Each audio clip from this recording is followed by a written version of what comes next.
জয়গুরু, নমস্কার। আমি সাহেব দাস বাউল শিল্পী বলছি। দু একটা গান করছি, যদি ভালো লাগে তাহলে কমেন্টে লিখবেন, আর যদি ভালো লাগে তাহলে শেয়ার করে দেবেন গানটা। অনেক বেদনায় ভরা আমার জীবন, আমি আর ব্যথা পেতে চাই না। অনেক বেদনায় ভরা আমার জীবন, আমি আর ব্যথা পেতে চাই না।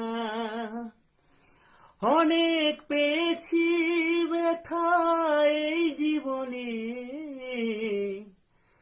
করুণা কারো পেতে চাই না। হো, অনেক বেদনায় ভরা আমার জীবন, আমি আর ব্যথা পেতে চাই না। ও বুঝি না কেন তুমি আসো বারে বার, কি এমন আছে বলো তোমাকে দেওয়া। ও